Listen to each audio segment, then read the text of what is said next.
Well, hello everybody, and welcome to a video where you cannot see my face. There's a good reason for that, and that is I just don't have the full tech here. I am in an undisclosed location making content in a hotel room because that's fun. And I thought I'd do it still continue on. I've got lots of content still to make today and tomorrow, so I need to kind of crack on with that one.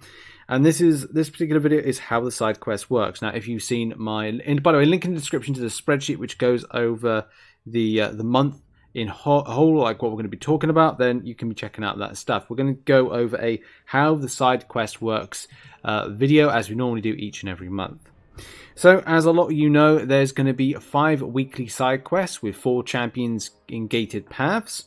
You know, we can just go into a little example here. We're going to go into the legendary difficulty to kind of end everything, but we're just going to use a lower difficulty for an example. When you click off the preview, which I do recommend doing, it will come up with all these kind of different champ slots. You will need these champions in order to progress through with it. I think a lot of us do know that. Sadly, it is an energy cost, so as soon as you go into these particular quests, it's a 1 energy tile spend. And by the way, I am well aware, seeing the Grandmaster Gauntlet has returned back. Looks like if you did it once, which I did, I 100%ed the Grandmaster Gauntlet. It looks like I can get all the rewards 100% again, which is really nice. But I need to have a full breakdown of it when I get back to my office. But yeah, 1 energy per tile spend. I think a lot of us get that. There's going to be a special calendar, and just checking quickly, is that calendar up and running? The answer is no. So at the moment, the calendar is not up and running, so you won't be able to get some of these champions. If you're fortunate enough, like myself, to have a diverse and broad covering roster, you'll probably have some of the champions that you require. And that's something to kind of to point out, that you will pick these champions up for free as you go. If you check the link in the description, it takes you to a forum thread which has information of that. But yeah, without further ado, just a quick kind of explanation. We'll go over the lower difficulty and this stuff. It does open up on a weekly basis for this one. So there's Galen goes to 2014, and there will be more. There are 5 weekly side quests. So if you're okay, well, it's 2014, that'll be 2015, 16, 17, 18. I want to say maybe it's a case of kind of amalgamate some years together, but that may be the case. Right? Okay, just let's get into stuff. So also there'll be 5 weeks of solo quests to go in with this. So, and let's just kind of again go through this in the most easiest fashion. So, you know, I'll just take in just the team as is just there, and then go, okay, well, let's just put in Star-Lord, because, you know, that's the thing. You don't have to have the 2-star version in. You could put a 5-star version in, whatever you like. That's kind of up to you and your kind of particular persuasion. So you just kind of do this, put the team in, go down there, open up the gate that you want to, with the champion in it, and then you're good to go. Just as simple as that. But do bear in mind, a lot of this will play into the solo event, which I'll be doing a little bit of a breakdown in a moment of this. But yeah, it gives you an idea. You'll be able to kind of go through it. You'll be able to kind of auto fight some of the lower stuff, if you so choose, and then get right to the very end point and pick up some rewards. Now the fights, that's 1, 2, 3, and then the boss fight, which is Airwalker this week. Rewards are picked up upon completion of the event, which you just saw right there, the shards that you get, the gatekeeper shards, which kind of add up to the crystal. One thing to note is the crystal itself. I just wanted to check, which I didn't check before. Is it 4K or 2000? And the answer is 2000 shards. So it's 2000 shards. This means there's a good enough volume, especially if you've seen my my spreadsheet on the totals, which links to is in the description. And the only other thing to point out is that there's a solo event. The solo event is something that I need to double check this. Is that yes, it's on a week 1, so it's on a rolling weekly basis. There's really cool ways of cheesing that one, which I'll be discussing in the next video. I hope to kind of have up about that one.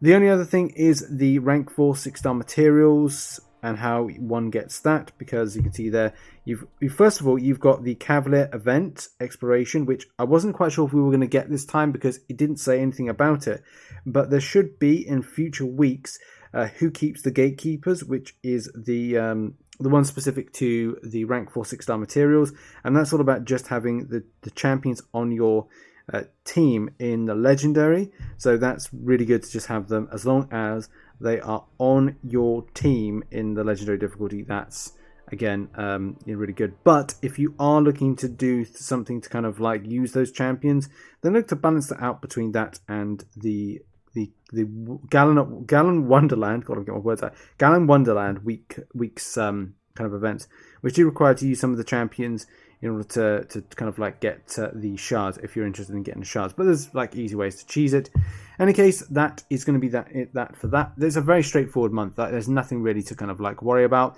I'll be breaking out my Grandmaster Gauntlet guide, which should be something I'll post when I'm back in the office. So maybe on Friday, possibly. I don't know. But when I do, I'll kind of like post a guide on the Grandmaster Gauntlet, because I made a guide for it when I did it last year, and it's going to be somewhere, so I need to dig it out on my PC. But let's end the video now by going into the legendary difficulty and seeing what it's like for the very first time. As we saw, it's like an easier side of things. We can just like see how it is with the harder side of things. So bringing this certain champion, it's going to be important depending on the route. There is an easy route which is just right down the center, which I think what we'll do is for the video we'll go down the easy route and clear that out, which doesn't require any kind of champion. So we take that out of there, and then we roll in anything. So we've got Airwalker as our end big bad right there.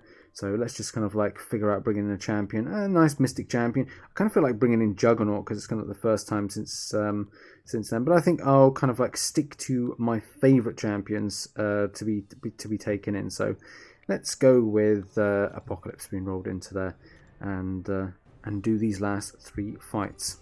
Right down the center. Now I am playing on hotel Wi-Fi, so I'm playing on my own data, so to speak. So I got to hopefully things are going to go well and I'm not going to be disconnected, which is kind of strange with MCOC on a new month. I haven't seen so many swirly whirlies. That is a very, very kind of like a big difference right there. Not see any swirly whirlies with MCOC and a new update. By the way, there is some things going wrong with the update at the moment for a lot of players.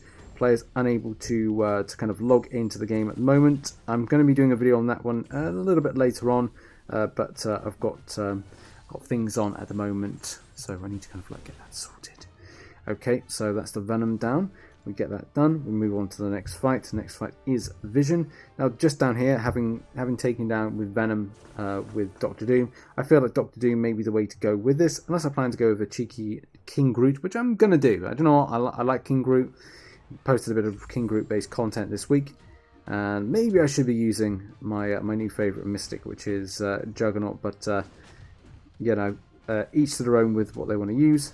I'm going to smash in there with a bit of armor break off my SP1, just kind of like set a boundary, get a good intercept in there, and going to wait for this synthesize any moment now.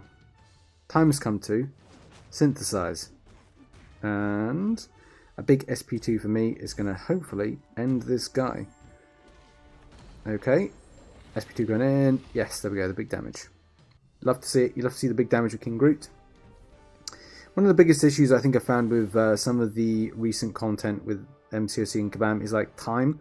This seems like it's very smooth. It's very kind of like quick to kind of get this done, and that's what I wanted to do as well with this particular video. It's just kind of like get a quick like how the side quest works. If you've seen the spreadsheet, then you know exactly how this side quest this month works, especially from a very straightforward thing. It opens on a weekly basis. There are 5 weeks total. There are 3 champions that you get from the calendar, and all of those amazing things will be free to you. So if you don't have any of the champions, you will be possessing them, but you may have not possessed them before, which is really good. The only other thing to mention is that there is a solo event that goes hand in hand for the shards, so it is very much a case of just do the quest and you'll be absolutely fine. One energy spend is a little bit meh, but as a lot of you know, it is what it is with Marvel Contest of Champions. 1 month is never going to be the free month like any other month. So yeah, we're just going to blast through this. This is the last fight. We're going to destroy Herald. What nodes have we got on? Should always read the nodes. Power Gain, Power Build Up, Divine Barrier, and Prowess Puncture. I'm going with Doctor Doom. I do like the Doctor Doom to shred. And I think this is good. Like, you're non-specific this month with going, okay, you have to have this champion, you have to have that. Yes, okay, 1 slot is going to be attributed to the champion to unlock the path. But it's not the be-all and end-all. I think that's going to be the case. Nullified immunity. That's something I should watch out for. That's scary. Alright, build up to an SP3. See what he's gonna do. I was wondering though what he was going to do. He was kind of lingering a little bit. Let's throw the SP3. And that was too early. Damn. But we'll do a little bit more hitting there. And take your power. Take his powers. I kind of like the idea of Morningstar. Man, that was a lot of damage I was eating there. Right, I'm just going to throw this SP2 and then be done with it. There we go. That's over in a quick state. I want to use, when I get back in there, I want to use the Morningstar magic for this. But in any case, that has been it. That's been the side quest. I've got the swirly whirly. I thought that was going to happen in any case. But as you're going to go through, it's a very straightforward quest. And great rewards at the end of it. That is it. That's the video. That's the first video of how the side quest works. And check out the link in the description. That takes you to the spreadsheet, which I've talked about. And I'll see you in the next video whenever that'll be. Cheers, everybody. Bye bye.